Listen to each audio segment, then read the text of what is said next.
Bueno, qué gusto saludarlos a todas y a todos los que están participando junto a Gastón, Carlos y César en este encuentro, en este panel sobre polarización y conflictos sociales en América Latina. Mi nombre es Pablo Lumerman y estoy aquí para facilitar esta conversación que, bueno, creo que estoy tan ilusionado como ustedes en escuchar de estos tres colegas, amigos, maestros. Cada uno desde su enfoque creo que nos va a permitir componer un escenario más claro, echar luz sobre el escenario de conflictividad en América Latina, la situación en particular de polarización social y política que se vive en este contexto y encontrar también algunas claves que podemos usar, aquellos que nos inscribimos en el campo de la construcción de la paz para poder intervenir más eficazmente en nuestro entorno y poder construir un poquito más esa paz necesaria. Así que sin más prolegómenos, déjenme presentarlos. Empecemos por Gastón. Gastón es practicante del campo de la resolución de conflictos y la construcción de la paz. Él trabajó en Naciones Unidas como asesor regional en prevención de conflictos y diálogo en el programa de Naciones Unidas para América Latina, pero también trabajó en la Organización de Estados Americanos, en misiones en Haití, Ecuador, Colombia, y también en el National Democratic Institute, en misiones en África, tanto en Ruanda como en Congo. Hoy coordina el equipo de resolución de disputas del MISI, de la Oficina de Transparencia y de Rendición de Cuentas del Grupo del Banco Interamericano de Desarrollo. Y la verdad que es un gusto, porque es un amigo, porque es un colega y porque es un maestro, escucharlo ahora caracterizar, poner un poco la escena para que después para que después César y después Carlos puedan complementar, enriquecer y participar. Gastón, te escuchamos. Muchas gracias, querido Pablo. Qué enorme placer compartir el panel con vos, que también sos un maestro, un colega, y con estos dos referentes ineludibles del campo, de la práctica, dos maestros a quienes leo al menos hace más de una década. Entiendo que tenemos 15 minutos, Pablo, más o menos, ¿entiendo? O un poco menos. Bien.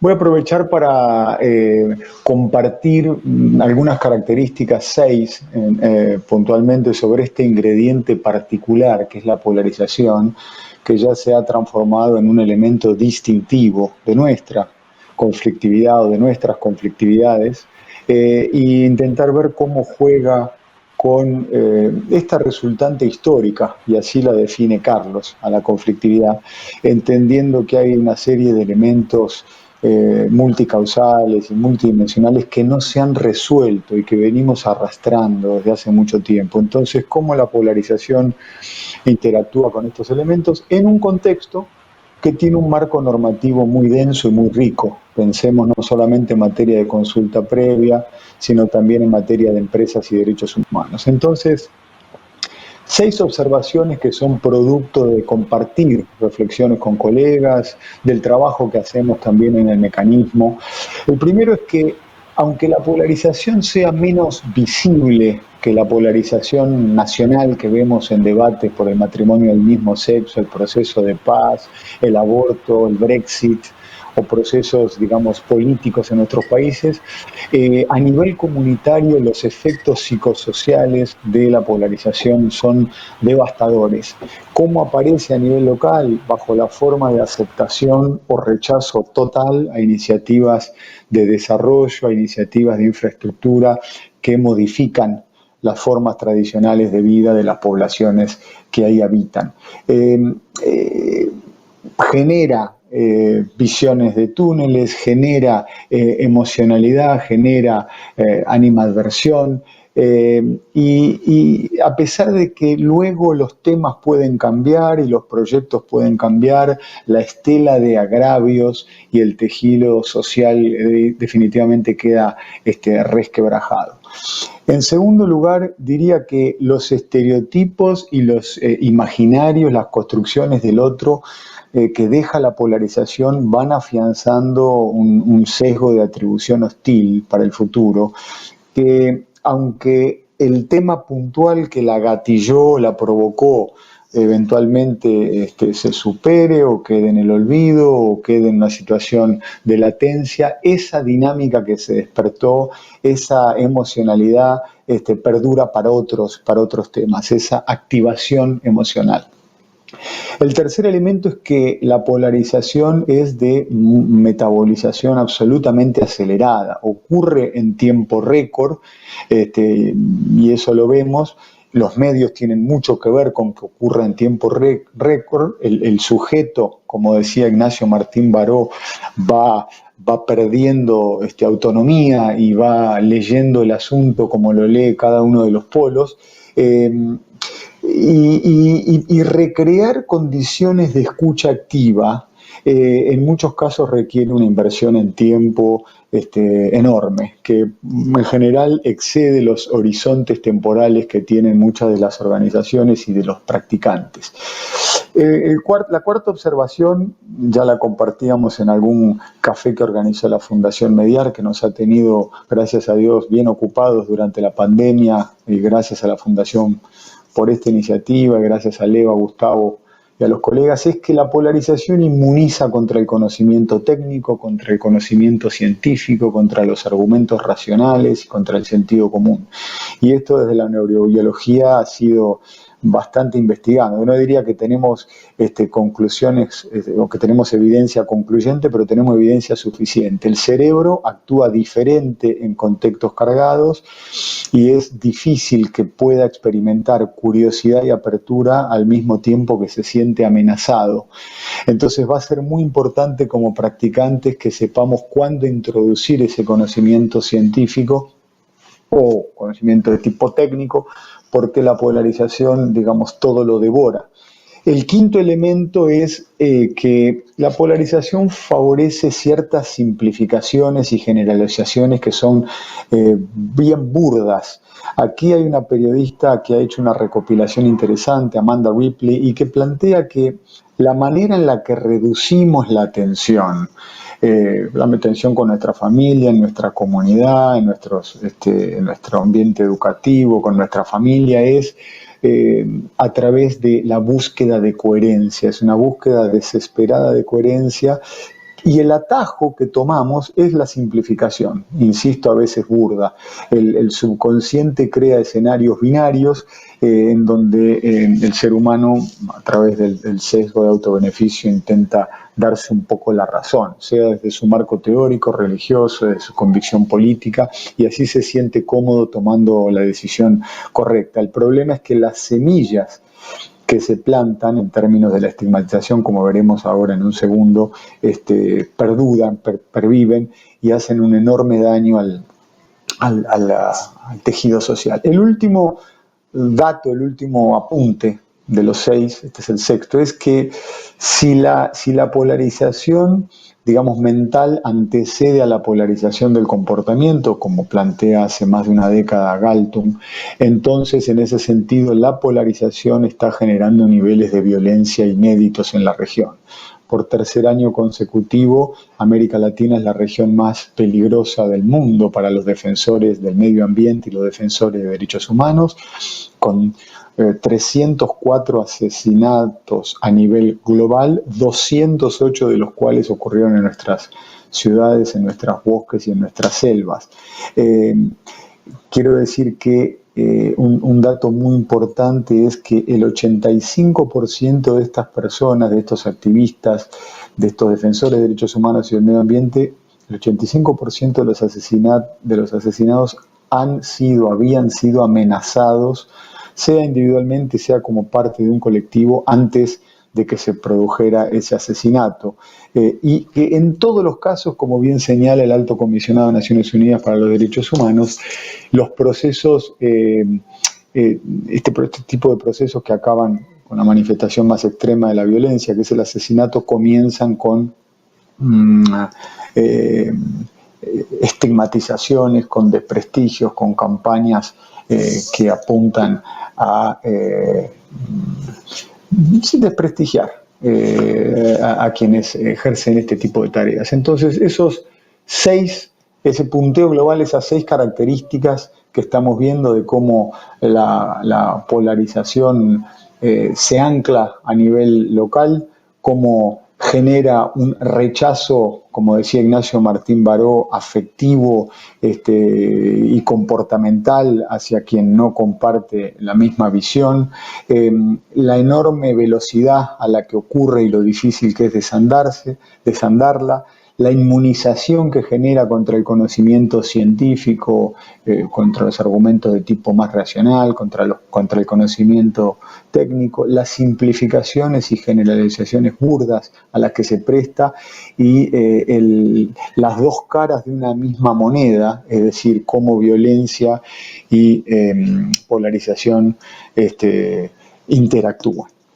Termino, Pablo, con algunos impulsos. No diría que son reflexiones sistemáticas, para eso tenemos a Carlos, a César, a vos y a todos los colegas que están participando en el Congreso, pero sí algunos impulsos de cómo abordarlo desde nuestra práctica de la mediación y la conciliación. Tenemos que complejizar urgentemente los análisis de contextos situacionales y las narrativas incorporando estos factores polarizantes, detectar un poco más procesos de estigmatización temprana, lógicas dicotómicas, situaciones de alta emocionalidad, de crispación, qué rol juegan los medios, posiciones mutuamente excluyentes y rápidamente intervenir.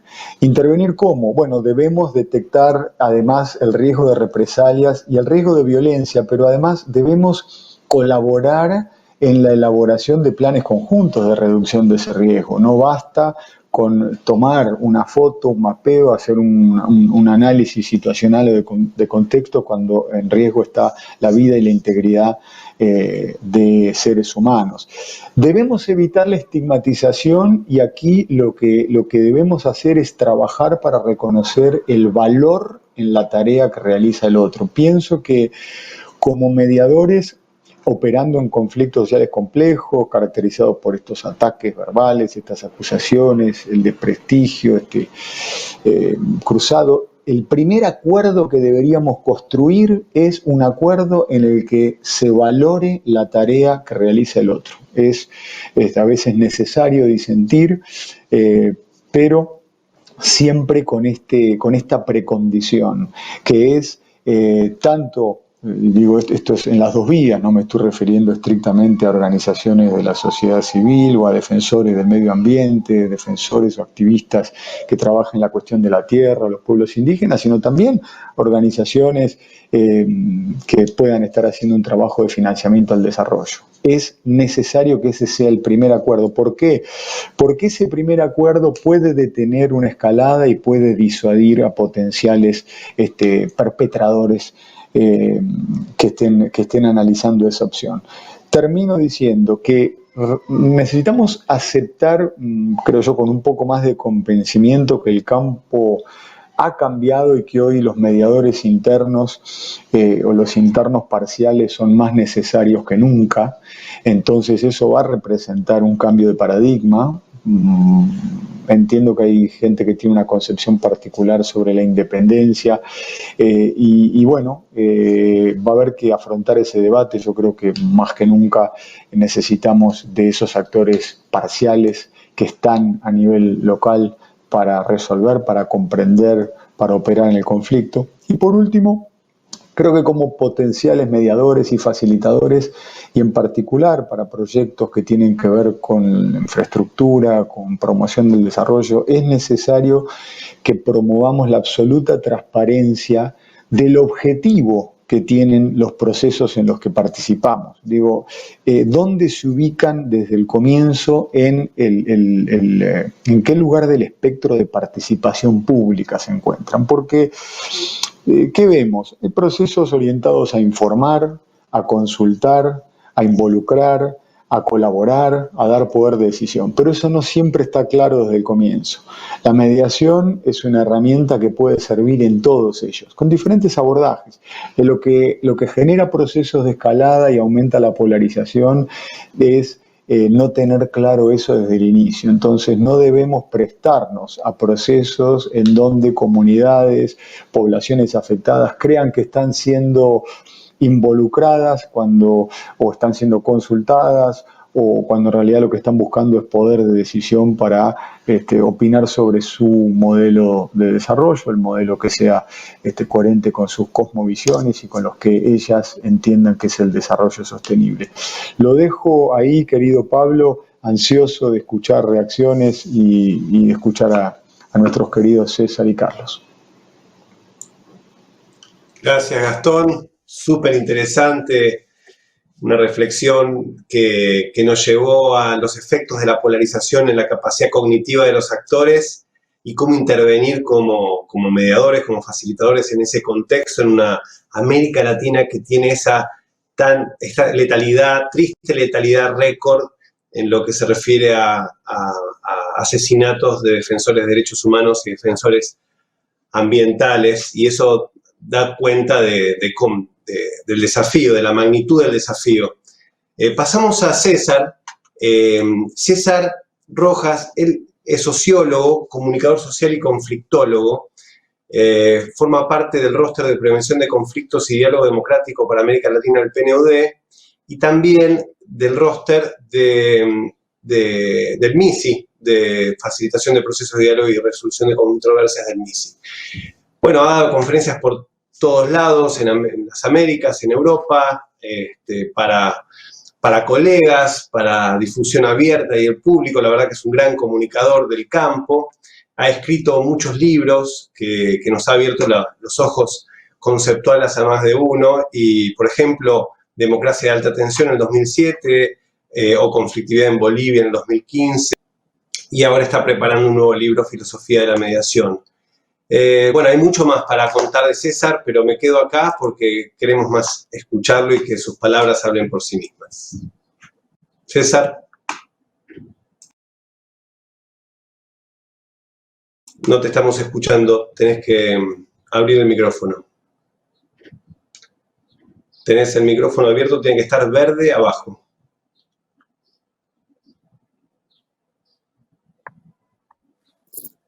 Ahora sí.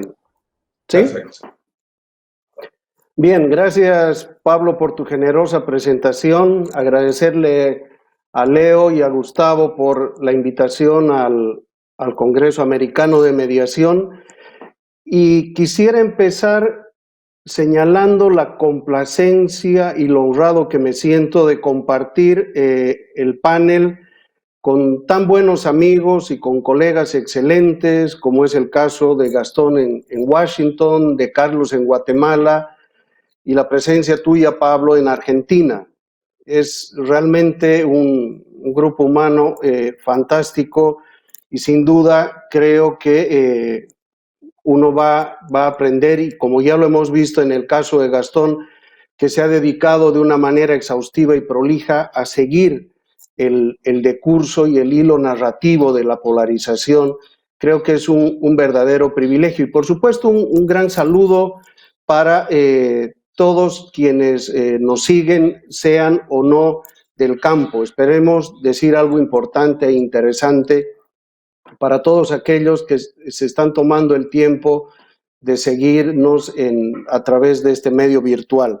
Lo primero, decirles que casi me siento como que nos hubieran planteado como tema una ecuación de segundo grado. Es decir, como si no fuera suficiente ya reflexionar sobre la compleja y complicada polarización, nos dicen que además hay que mirar el tema de conflictos complejos en ese marco de la polarización, con lo cual tenemos realmente un reto arduo para encarar, pero ciertamente fantástico.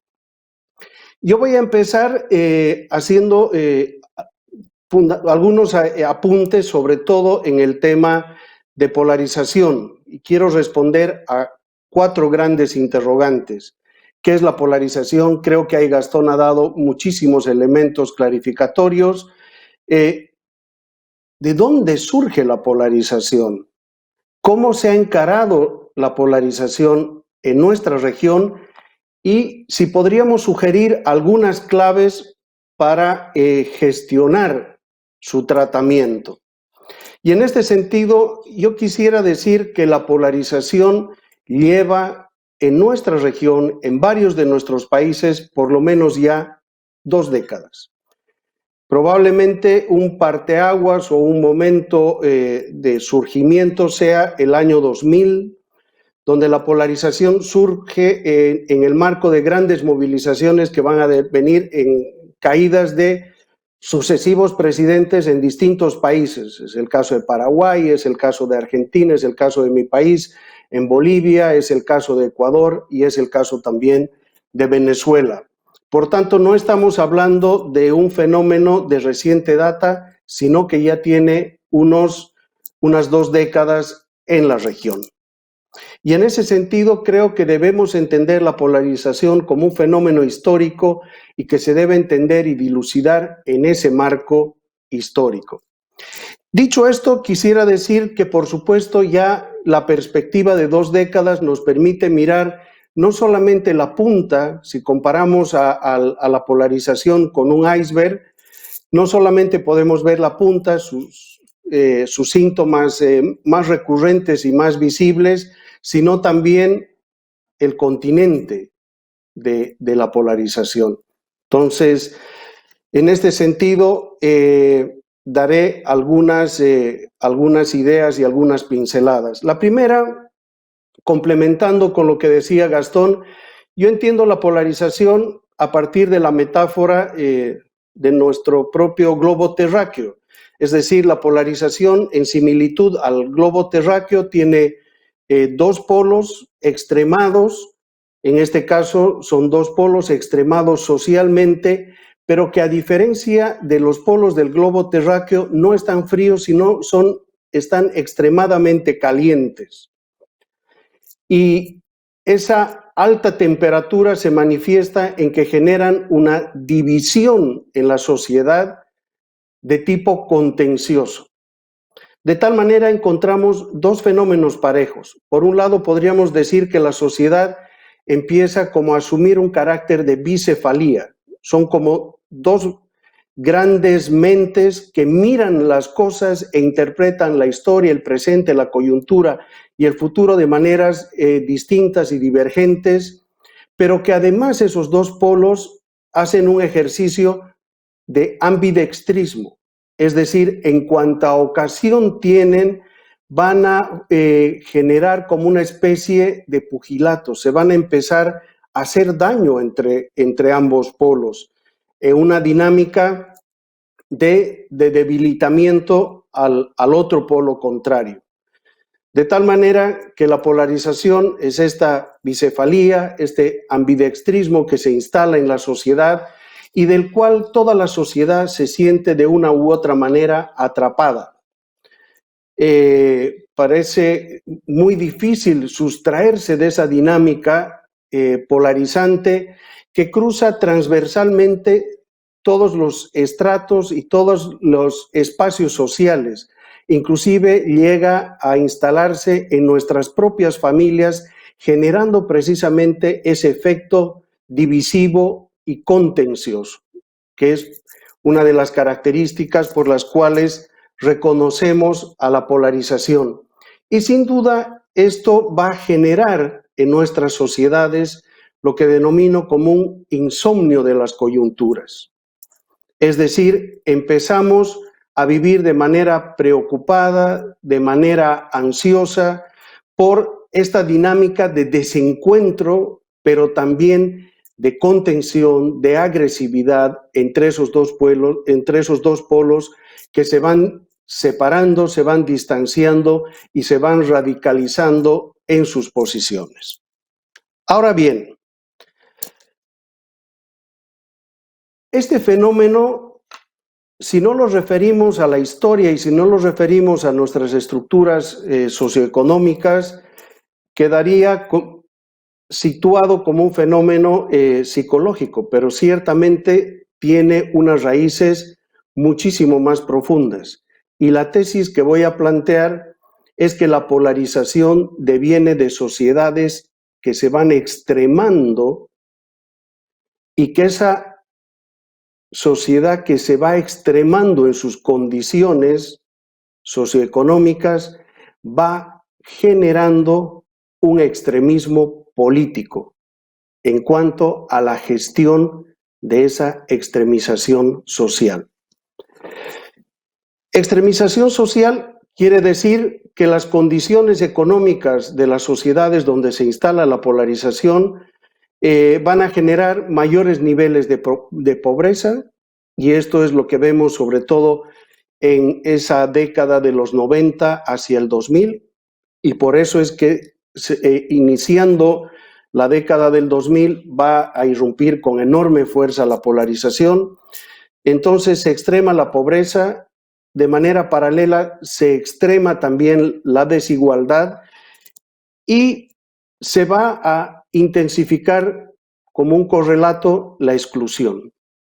Y esto en los sistemas de partidos, en el sistema político, va a generar una centrifugación de las corrientes ideológicas, de tal manera que las distancias entre los partidos que se van a hacer portavoces y representativos de esos extremos sociales van a avanzar hacia la radicalización y en algunos casos inclusive en el marco democrático van a optar por generar oposiciones desleales. De tal manera que la pugna por el poder también se va a convertir en una pugna acre, en una pugna violenta y agresiva. Muy bien, podríamos, para acabar de redondear esta idea, decir que cuando tenemos sociedades igualitarias, lo que se genera es moderación política. La moderación política deviene de sociedades con grandes niveles de igualdad y de equidad. Por tanto, cuando las sociedades se desbalancean, se desnivelan, crece la pobreza, se abren las brechas de desigualdad, este fenómeno se va a expresar en esa extremización política. Ahora bien, de manera posterior a este fenómeno del 2000, luego vendrá en la región una inflexión hacia la izquierda. Y la izquierda ciertamente casi instalada desde la Argentina hasta Venezuela, sobre todo en América del Sur, va a generar su propia terapia sobre el fenómeno de la polarización y estas grandes brechas. Y el surgimiento de las izquierdas en la región va a coincidir además con un momento de enorme valoración de las materias primas de nuestra región, de tal manera que a esos gobiernos de izquierda les va a corresponder un momento de boom de las materias primas y va a permitir generar una redistribución. Y ciertamente los indicadores sociales en esta parte del continente van a empezar a acrecentar y de esa manera la brecha, la fractura que se había presentado parecía aligerarse y atemperarse y la enorme esperanza de que esto pudiera quedar conjurado y quede como un fenómeno del pasado. En un primer ciclo de esta inflexión a la izquierda ciertamente sucede esto, pero luego va a venir un segundo ciclo donde esta inflexión a la izquierda va a presentar algunos rasgos de creciente corrupción y esto va a generar deslegitimación sobre esos gobiernos, pero adicionalmente va a generar que la democracia se va a ir desdibujando en los países donde se han instalado y se va a ir acrecentando un espíritu de concentración del poder y de creciente autoritarismo. Y esto va a hacer que la polarización nuevamente se reinstale en esas sociedades, se recargue y nuevamente las brechas sociales y políticas se vuelvan a reinstalar.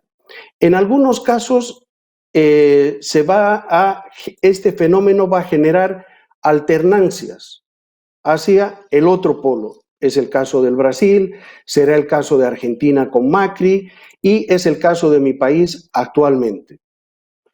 En otros, el deterioro va a ir de manera creciente y cada vez con un espíritu y un carácter mucho más acre, y es el caso de Nicaragua, es el caso de Venezuela, que es también conocido por nosotros. De tal manera que este espíritu, que en principio parecía que podía avanzar e ir cerrando y reensamblando nuestras sociedades, nuevamente va a hacer que la polarización reemerja y permanezca en el escenario de nuestras sociedades. Y de ahí es que vemos lo tóxica que está resultando la polarización y lo difícil que nos está resultando en todos nuestros países poderla gestionar y conjurar y dejar como algo del pasado, y que más bien siempre permanece como algo presente y vigente hasta ahora en nuestras sociedades. Ahora bien,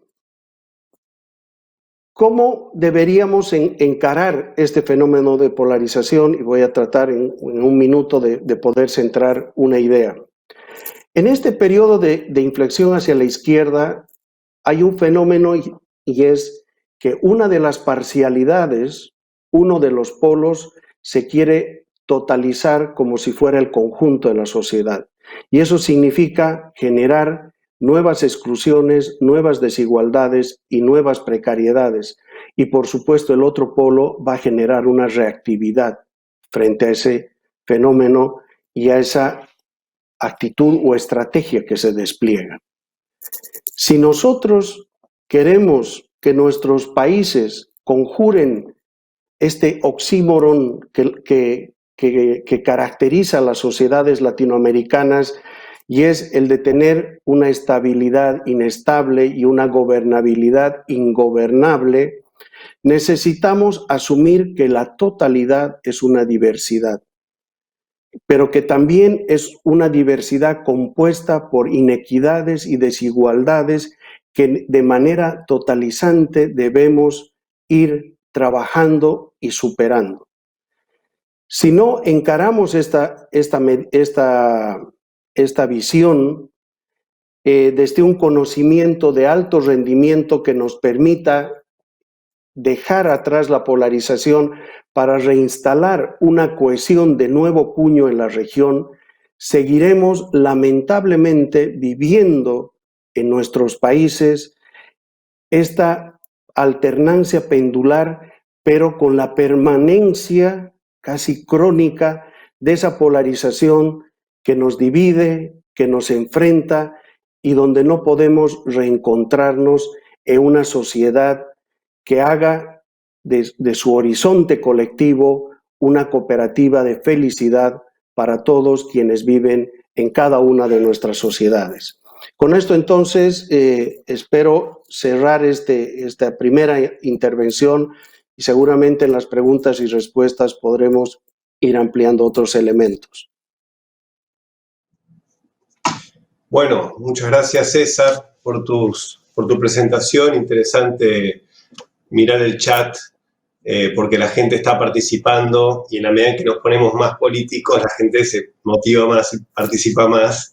Ya que es un enorme tema, ¿no? Cómo abordamos la polarización, los distintos regímenes políticos y la calidad de la democracia en nuestra región, hasta qué punto esa democracia puede lidiar con esa polarización que rompe, que tira digamos, que ensucia la mesa, ¿no? Y que nos enturbia la mirada. Seguimos un poco más para encontrar algunas claves de cómo la negociación y la mediación pueden contribuir a esto y apelamos a, en este panel, el Elder, y aparte con una trayectoria enorme en la construcción de paz en Guatemala, un hombre que estuvo participando activamente en todo el proceso de negociación política que estableció la paz en Guatemala y que desde ese momento viene construyendo la paz en su país y en la región.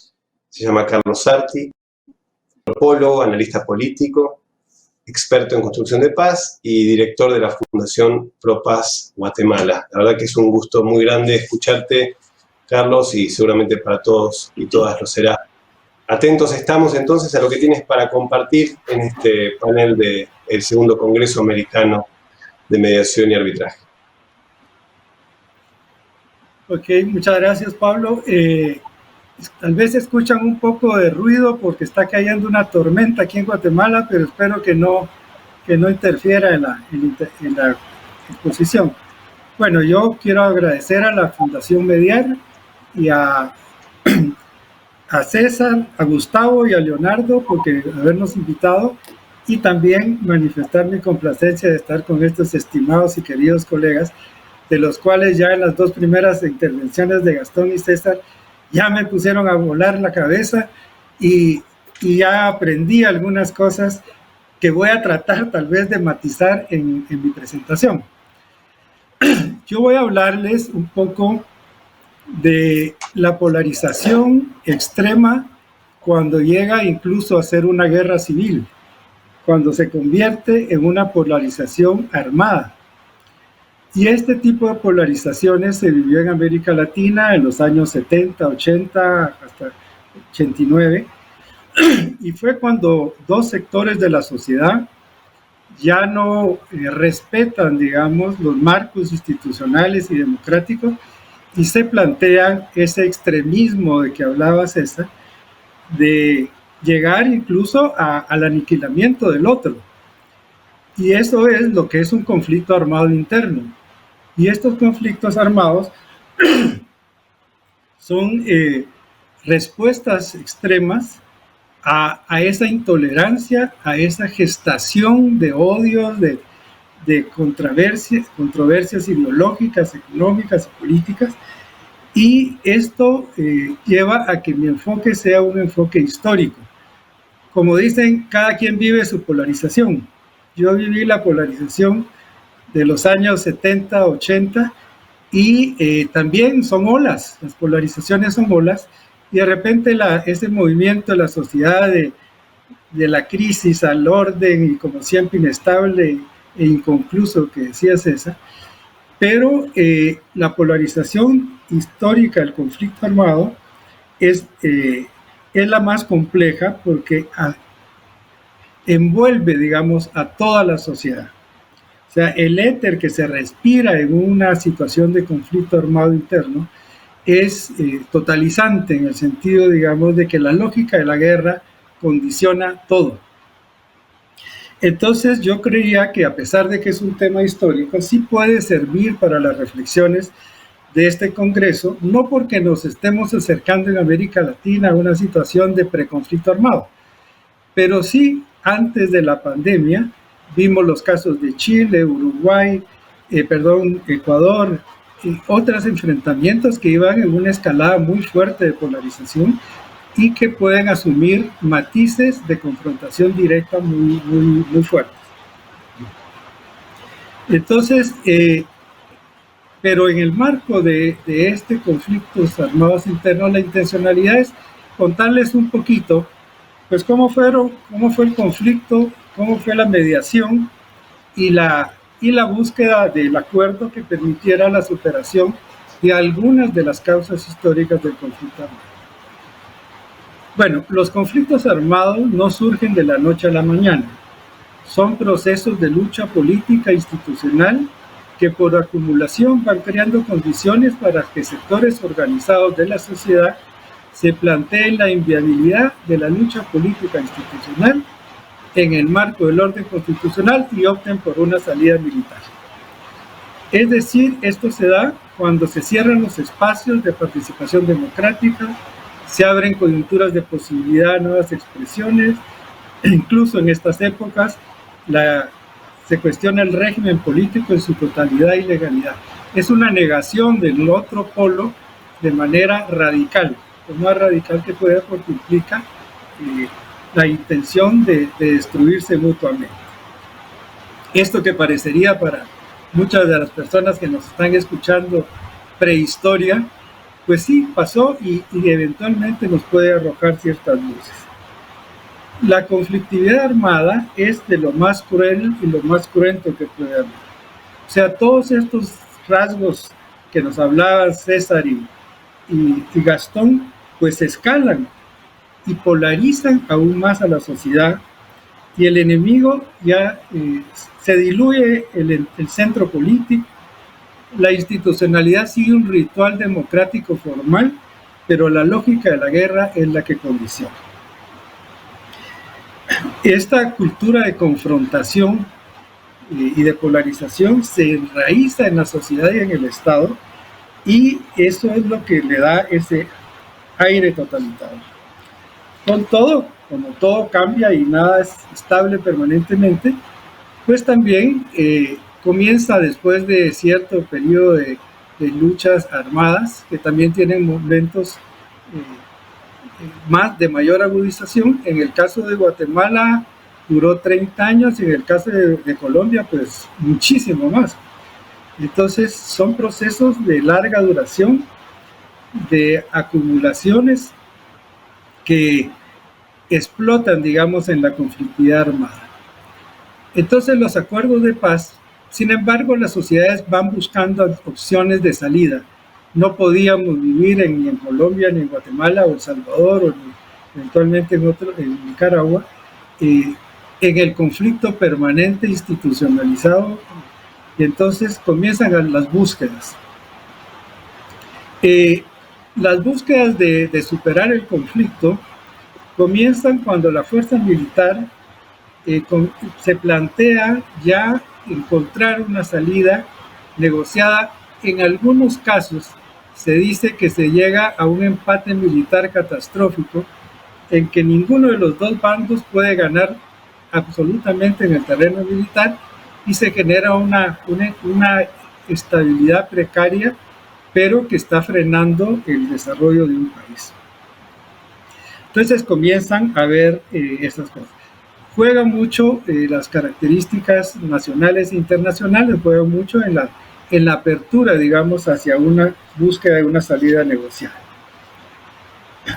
Entonces, en conflictos armados profundamente arraigados, en sociedades profundamente divididas, el campo de la negociación y la mediación se estructura en torno a la búsqueda del acuerdo de paz. Ahí se manifiesta el campo de la negociación y el campo de la mediación. En un principio, los acuerdos de paz lo que buscan es, por lo mínimo, poner fin al conflicto armado y la incorporación de las fuerzas insurgentes al sistema político. Se busca la paz política, o que haya paz en la política. Ese es el principal objetivo de un tratado, de un acuerdo de paz. Sin embargo, los acuerdos de paz en América Latina fueron mucho más ambiciosos y se plantearon las reformas institucionales del Estado y hacer cambios y transformaciones de largo plazo en las estructuras históricas que frenaban el desarrollo, y en esa medida son propuestas mucho más ambiciosas y son propuestas de cara al futuro del país. Como ustedes saben, las fuerzas beligerantes en un conflicto armado es el Estado y el Ejército por un lado, y las fuerzas revolucionarias aglutinadas en organizaciones revolucionarias. En el caso de Guatemala, la Unión Revolucionaria Nacional Guatemalteca, y en el caso de Colombia, las Fuerzas Armadas Revolucionarias de Colombia. Ambos contendientes tienen aliados, tienen una lucha permanente por ganar a la opinión pública, por tener más bases sociales, por tener más influencia, y eso también condiciona una negociación y una mediación que tiene mucho eco hacia afuera. Los países, la población está pendiente de qué es lo que va a salir. Lo primero, digamos, en esa medida, lo que se trata en la negociación es de democratizar el poder político y lograr una visión concertada de país al cual se aspira a llegar por medio del cumplimiento pleno, articulado e integral de cada uno de los acuerdos parciales y el acuerdo final. La coyuntura, digamos, del conflicto y la negociación varía. En Guatemala la negociación duró 6 años, en Colombia duró 4 años, y esto tiene que ver también con la agenda sustantiva, que no era solo el mecanismo de entrega de armas, sino las estructuras, procesos y leyes que se debían de establecer para que hubiera una salida negociada. Antes de seguir, solo una acotación. Naciones Unidas ha estudiado estos procesos y hablan de 2 momentos. Lo que se llama el peacemaking, o sea, hacer la paz, es hacer lo que el acuerdo dice que tiene que hacerse en la inmediatez de la firma. Y el peace building, que es ya la construcción del desmontaje de las causas del conflicto armado y el desarrollo de una nueva cultura democrática que permita construir la paz en el posconflicto. Ahora, ¿cuáles son algunos puntos claves de la negociación? El primer punto es negociar la negociación. Al inicio de los procesos de negociación de paz parten de un reconocimiento, tiene que haber un reconocimiento de una de las partes hacia la otra. Durante la fase aguda de confrontación se niegan absolutamente ninguna legalidad uno y otro. Los gobiernos hablan de los delincuentes subversivos o grupos armados ilegales, y las fuerzas insurgentes hablan de estados totalitarios que no representan el país. Entonces se niegan absolutamente. Entonces tiene que comenzar a generar algún espacio que permita los acercamientos. Entonces el gobierno por lo general asumen que sí se va a sentar a negociar, y las fuerzas revolucionarias hacen un cambio radical en su estrategia. Hablan de abandonar la lucha armada directa contra el Estado y aceptar el marco constitucional. En la medida que los movimientos revolucionarios aceptan que la negociación es en el marco constitucional vigente, se abre la negociación. Entonces, ahí comienza ya, digamos, la fase más propia de la negociación, y se logra los mecanismos que se han hecho tanto en Guatemala como en Colombia. No fue negociar un acuerdo final, sino acuerdo por acuerdo. En el caso de Colombia fueron 5 acuerdos sustantivos, en el caso de Guatemala fueron 12. Todos estos acuerdos parciales son acumulativos hasta llegar a la firma del acuerdo final que los engloba. Entonces, el otro rasgo es que duran bastante estas negociaciones, porque la envergadura de la guerra pues también es difícil de desmontar. Incluso Juan Pablo Ledrach hablaba de que casi el tiempo que llevó la guerra es el tiempo que debe llevar la paz en establecerse plenamente. Tal vez una forma un poco exagerada, pero no deja de reflejar que efectivamente desmontar el conflicto armado y todas sus estructuras no es tan fácil. Por supuesto que durante el proceso de negociación, la guerra, el conflicto armado continúa. Y eso hace que tenga momentos muy críticos, que se abandonen las negociaciones, que se vuelva a repolarizar, y también como mecanismo de presión. Las ofensivas y contraofensivas militares son también un elemento que permite generar y ganar espacio en la política y en la mesa de la negociación. Otra característica de los acuerdos de paz es que una cosa es el texto del acuerdo, eso es todo lo que está escrito y que trata de señalar el camino, las estructuras que hay que cambiar, los procesos que hay que implementar, las reformas constitucionales, las reformas del sistema de justicia, de partidos políticos, en fin. Y otra es el espíritu de los acuerdos. El espíritu de los acuerdos es lo que se recoge en los considerandos, en el diagnóstico de la realidad que hacen, porque los acuerdos de paz son un momento de lucidez, de diagnóstico sobre lo que llevó a estos países a la guerra. Y es un poco el espíritu, va más allá de los aspectos procesales de la paz, y el énfasis es en lograr sociedades justas, equilibradas, en que prevalezcan los derechos humanos, la justicia y el bien común. Otra característica es que las negociaciones pueden ser directas entre las partes o mediadas por diferentes entes internacionales. En el caso guatemalteco, trata de una clásica negociación política del conflicto mediada por un ente internacional, Naciones Unidas, acompañado de un montón de países, pero con un representante directo del secretario general, desde el inicio de las negociaciones. El rol del representante del secretario general, en la cual las Naciones Unidas funge como el ente mediador, tuvo muchos momentos.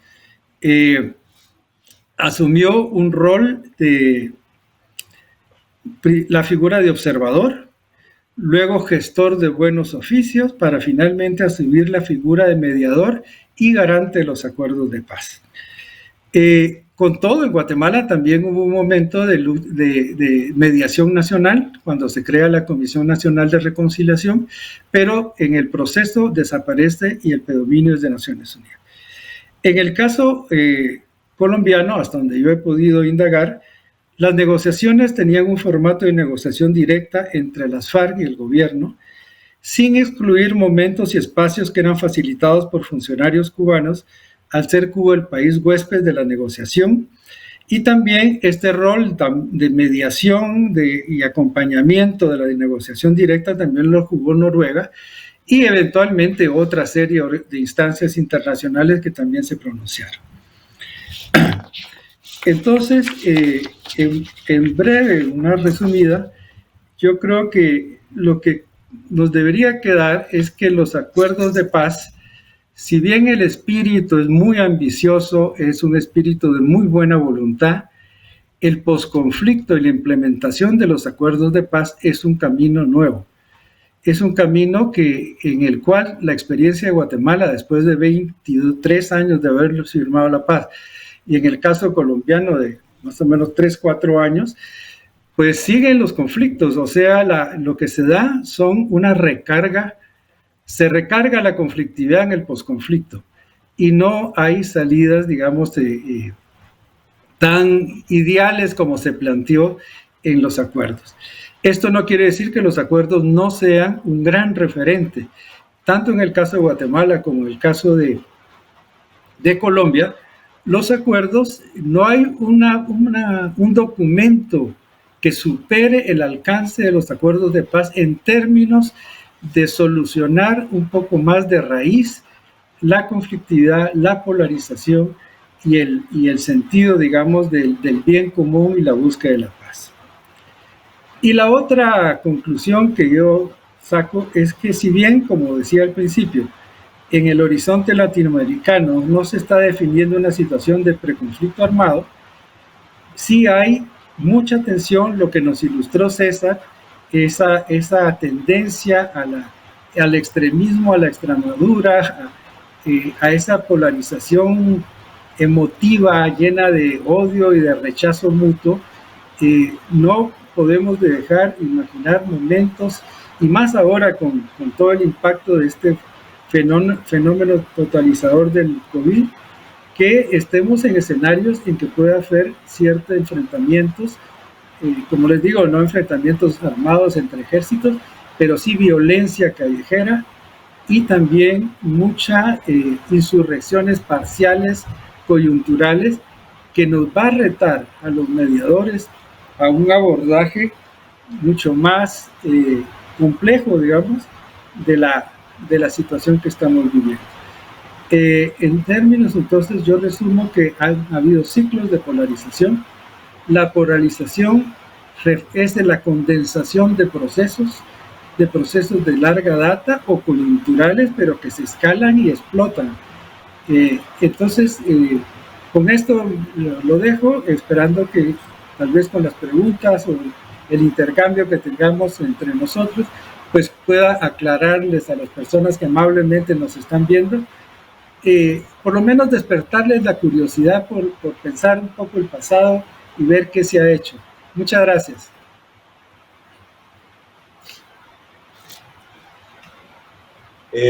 Muy ilustrativo. Bueno, vivir para contarla, ¿no? En definitiva, vos formaste parte de ese momento de construcción de lucidez nacional para Guatemala cuando se armaron estos acuerdos, y también poder diferenciar lo que esté en ese sueño compartido en el proceso de construir un acuerdo entre los que están involucrados, y luego cómo llevas esos acuerdos a la escena social y buscas el respaldo, la inclusión, permear, digamos, a la sociedad en su conjunto de ese espíritu, ¿no? Y las dificultades que trae eso consigo. Quisiera destacar algunos elementos que vi a Catherine, a Martín y a varios compañeros más interviniendo en el chat, y quisiera, para motivar un poco una siguiente ronda, incluir algunas de sus consideraciones.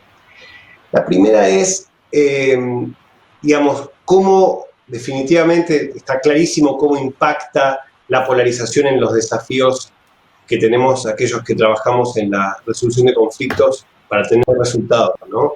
Por justamente ese efecto cognitivo, tanto en las personas como en las organizaciones, que provoca esta necesidad humana de tener razón por encima de toda otra cosa, ¿no? Gastón planteando con claridad eso, y el efecto que trae ese fanatismo por la propia posición en el marco de la contienda, y cómo eso permite no solamente doble vara, sino justificar lo injustificable desde el punto de vista de los medios fines, y habilitar, por ejemplo,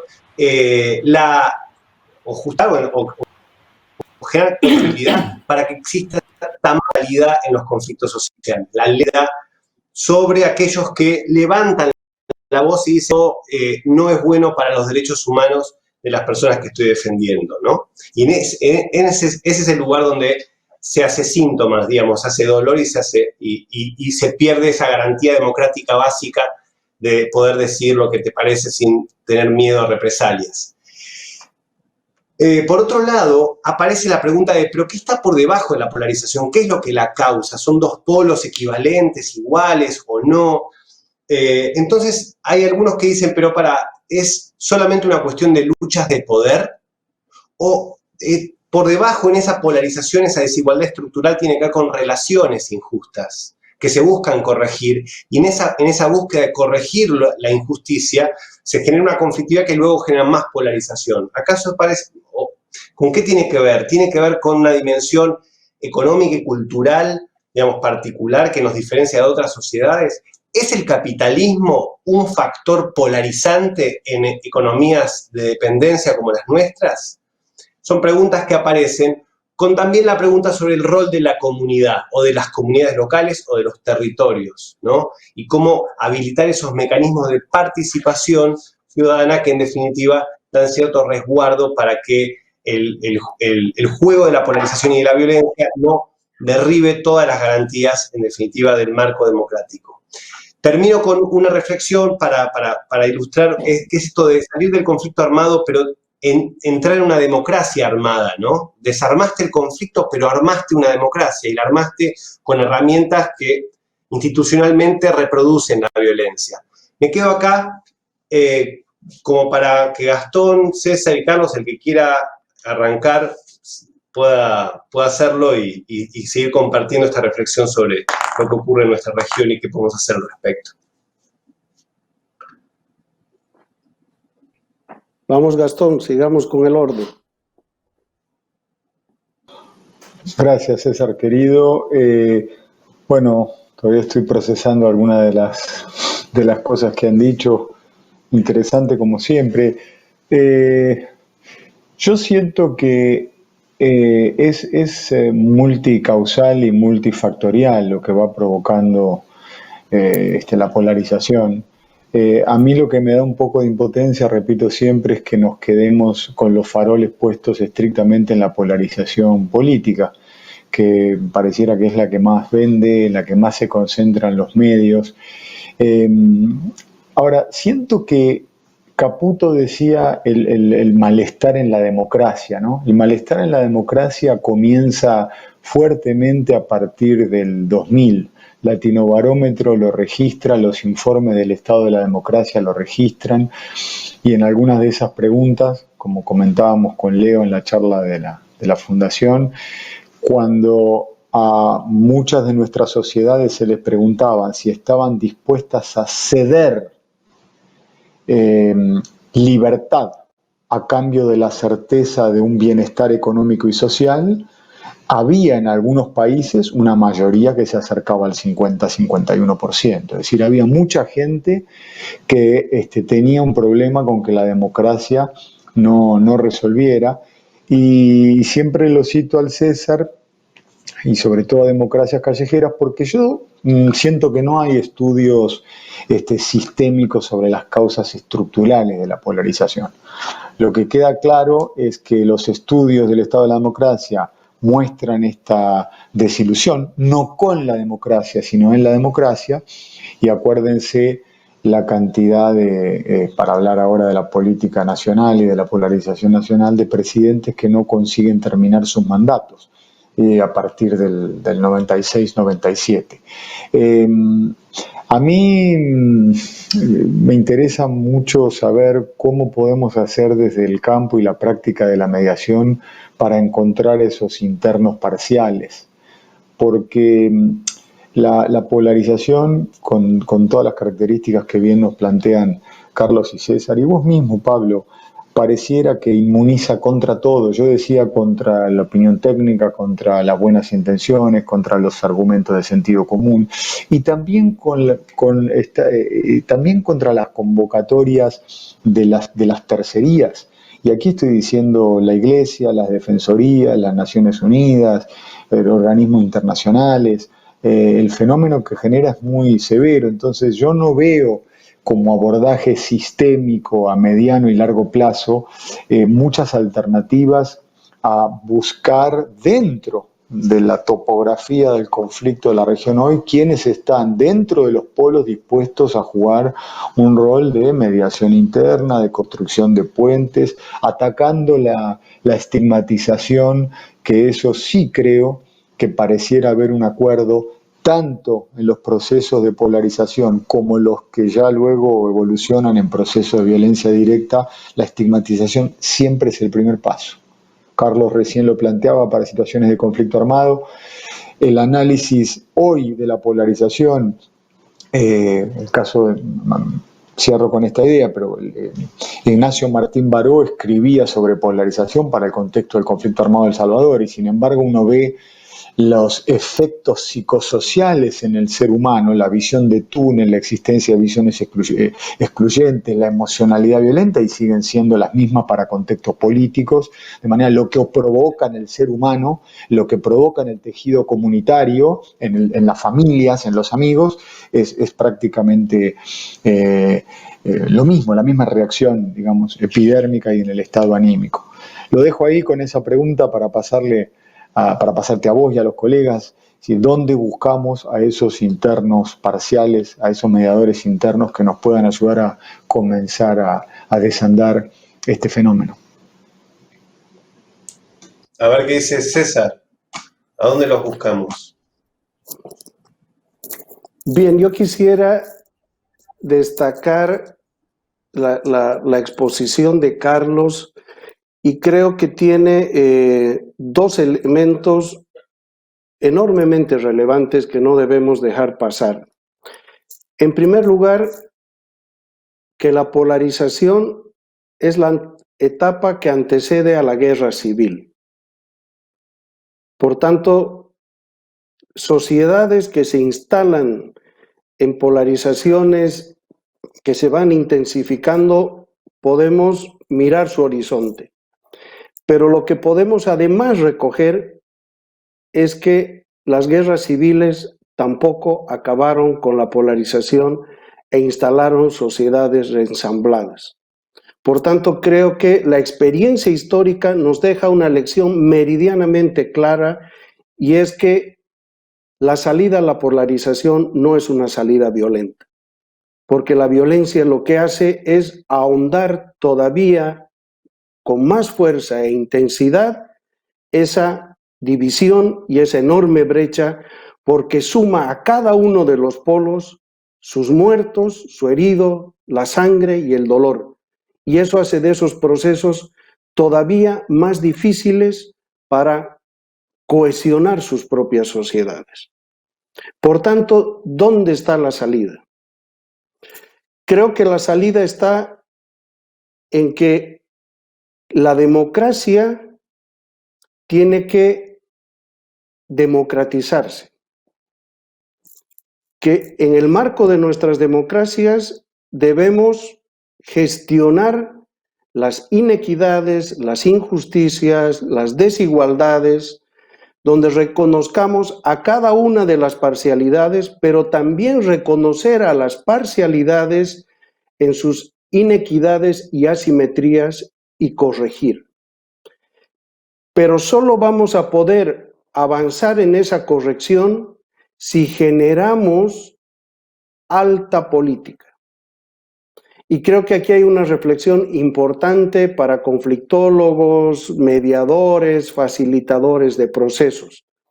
Y es los protagonistas de esa construcción y ese camino son los políticos. Es la política la que está encargada a gestionar por los recursos de poder que tiene estas enormes brechas y esta polarización. Y creo que ahí nosotros podemos contribuir. Y ahí viene un problema que a Carlos le preocupa y creo que a muchos de nosotros nos preocupa, y es la desconexión entre la política y quienes nos dedicamos al campo de la resolución de conflictos. Hay un cortocircuito y creo que va en desmedro de ambos, de quienes estamos en el campo y de quienes están en la política, y quienes lo van a sufrir finalmente somos todos los que conformamos las sociedades. Y probablemente esa desconexión se debe a que nos falta a nosotros una mayor llegada, una mayor impronta en el espacio público y en el espacio político, pero también deviene porque los políticos, como yo suelo decir, padecen el soroche político. Como diríamos en Aymara, y en Bolivia seguro lo están entendiendo perfectamente, es el mal de las alturas. Los políticos son muy proclives a tener el mal de las alturas en cuanto asumen el poder. No pueden aprender nada, porque parecería que son omnipotentes y omnisapientes. Entonces, esto genera que lo que nosotros podríamos llevar y contribuir, resulta que tenemos un portazo y así nos está yendo. Y así nos está yendo en la lectura y en la gestión de estos conflictos de alta complejidad, conflictos estructurales, pero en el manejo de la polarización. Por tanto, yo creo que hay una gran cuerda que nos une en nuestras sociedades y es la democracia.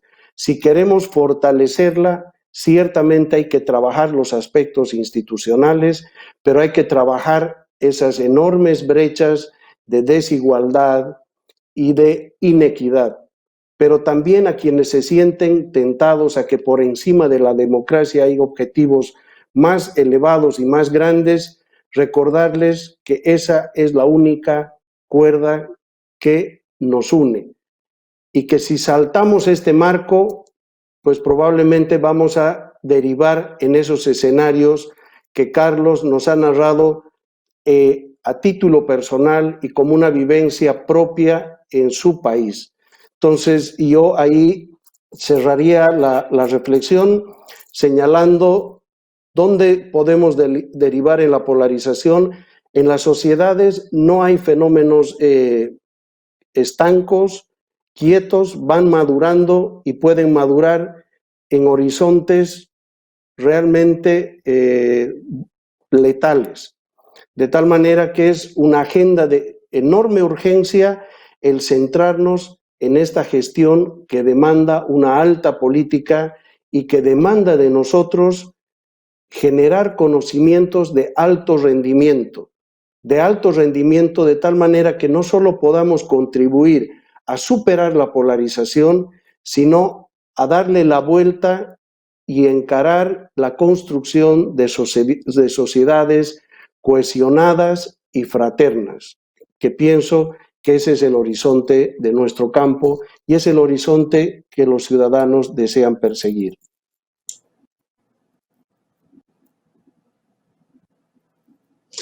Gracias, César.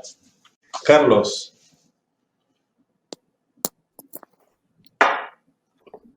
No se te escucha, apago el micrófono. Tratando de articular lo que han dicho los colegas y un poco en la experiencia propia. Yo lo que veo es que en torno a la polarización, cada polarización tiene un núcleo duro.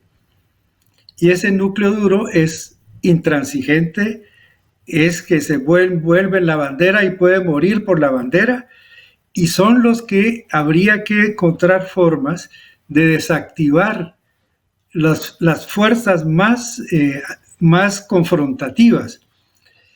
Y esto tiene que ver porque también en la sociedad comienza a haber una cultura política que busca hacia el centro.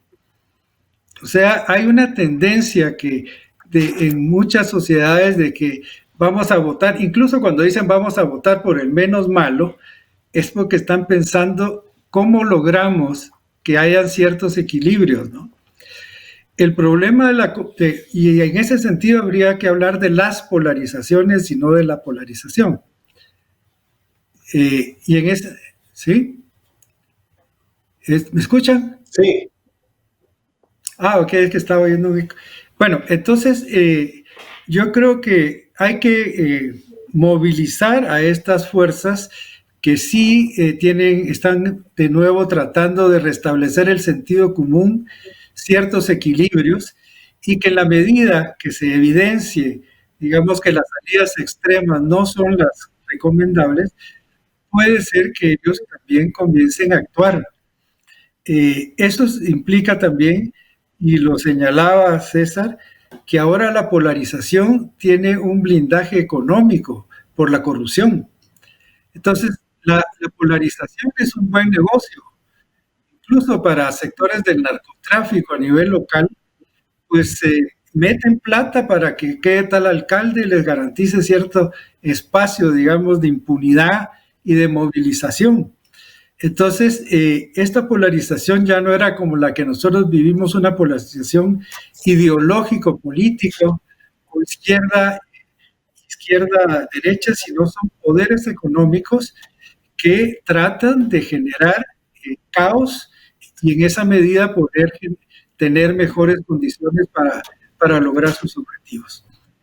Pero eso no quiere decir que tampoco no haya otra polarización en lo que yo podría llamar entre modernos y conservadores, en el sentido amplio. Hay una mentalidad conservadora que, como en el caso guatemalteco, que el anticomunismo es un reflejo condicionado, no es una ideología, es en contra de, y todo lo que está pasando ahorita lo ven como que si todavía fuera en los viejos dogmas antiguos lo que están diciendo. Cualquier presidente democrático es tachado de comunista y por el otro lado cualquier presidente autoritario, medio o mucho, es fascista. Entonces también recurrimos a esquemas de exclusión del pasado.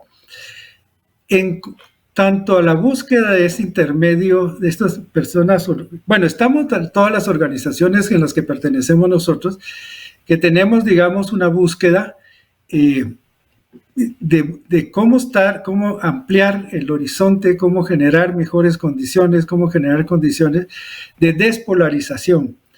Pero también hay organizaciones sociales que pueden jugar ese rol.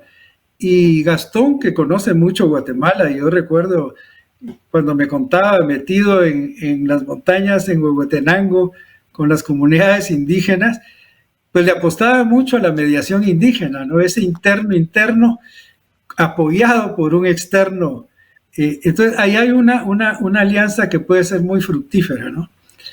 Tampoco es correcto decir que los métodos alternativos de resolución de conflictos de los pueblos indígenas fueron creados para las dimensiones que tiene la conflictividad actualmente.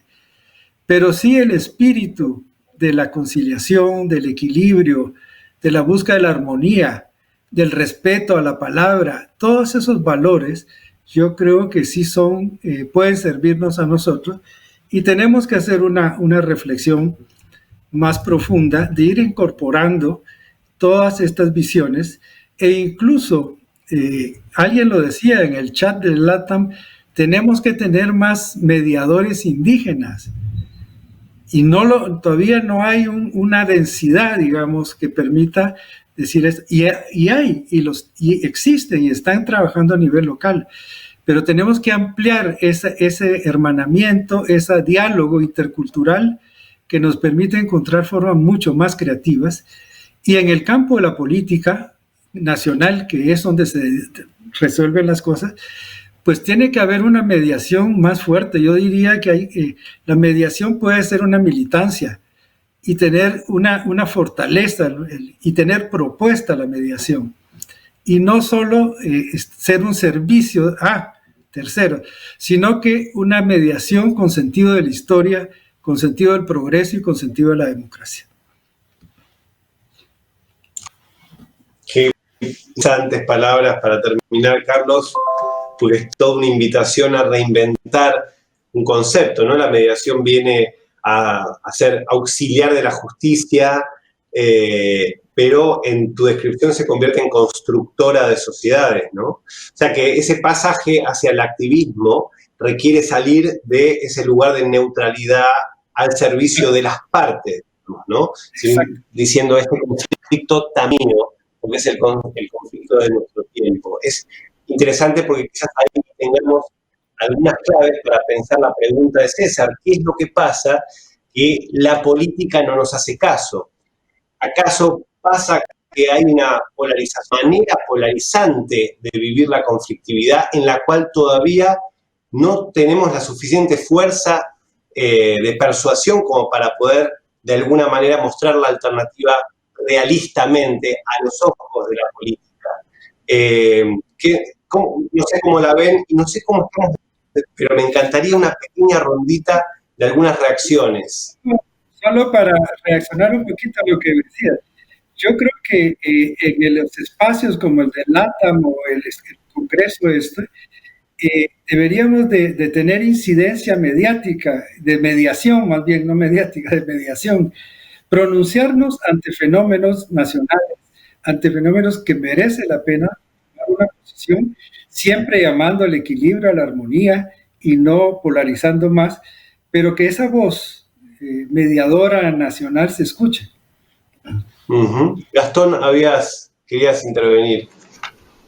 La verdad, querido, es que para pasar un aviso, por lo que acaba de decir Carlos, no sobran los espacios en donde la organización le da un tiempo, le presta atención a la dimensión indígena, y el viernes hay un panel muy interesante para escuchar un poco cómo se ve la mediación desde las visiones indígenas, tradicionales, de pueblos autóctonos. Va a haber un dirigente Ixil, don Pablo Seto, va a estar el viceministro de Asuntos Indígenas del pueblo Nove Bulé de Panamá, va a estar Donald Rojas, de la Mesa Nacional Indígena de Costa Rica, y va a estar Harold Ipuchima, que es el secretario general de la OPIAC, Pueblos Amazónicos.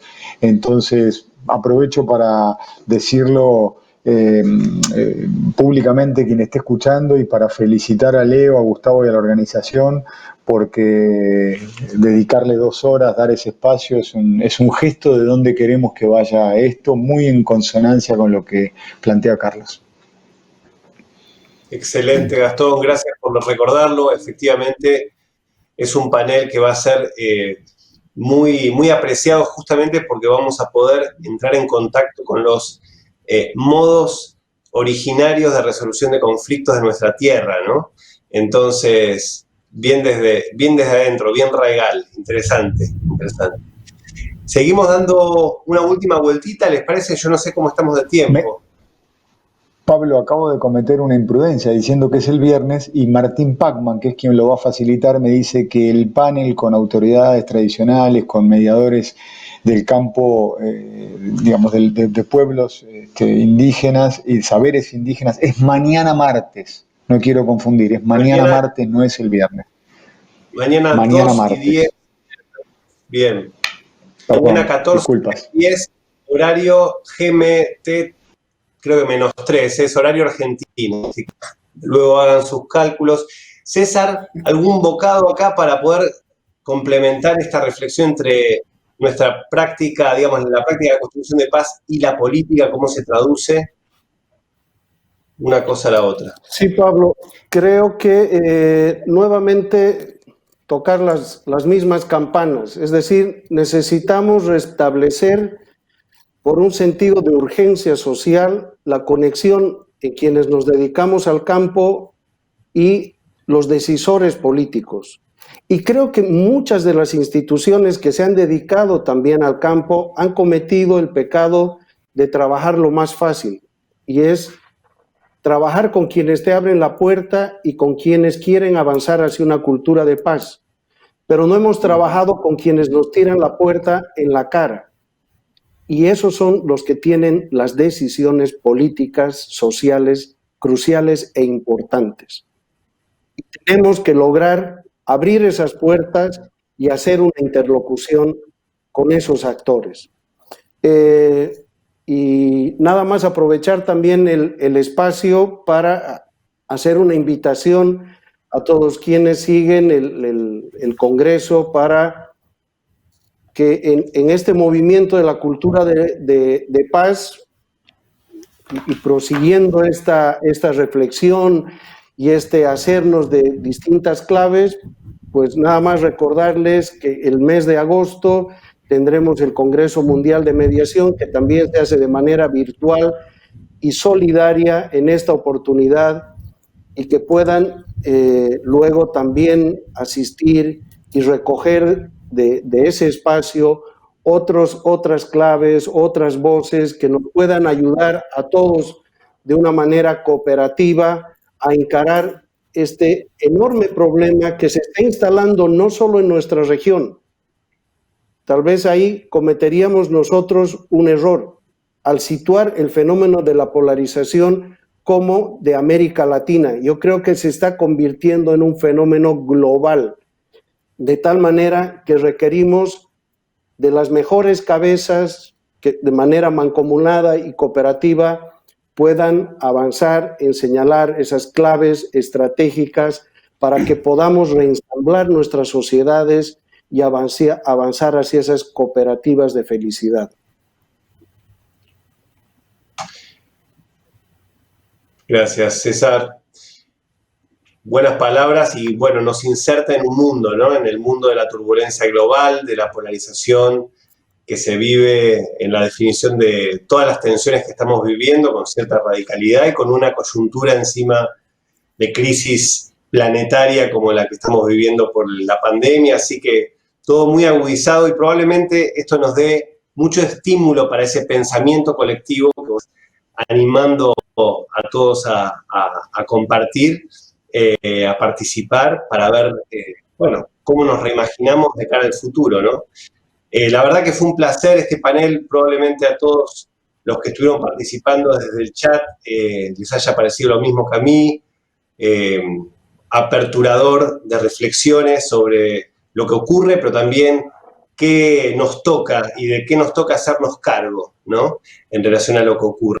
Y les agradezco la sinceridad, la apertura, la profundidad en el análisis y los invito a seguir a todos en este segundo Congreso Americano de Mediación y Arbitraje, con ahora invitarlos concretamente a que se queden porque vamos a estar justamente asistiendo a un próximo panel moderado por Nancy Valencia, protagonizado por Ignacio Mayoral de España y Marta Pascual de Argentina, que titula Repensando las prácticas restaurativas post-COVID-19 ahora mismo, en este casi en unos minutos seguramente, y en este mismo canal probablemente les va a servir muy bien para conectar una cosa con la otra. Muy agradecidos, amigos, Carlos, César, Gastón, un placer. Nos vemos, chao, abrazos. Adiós. Un gran abrazo.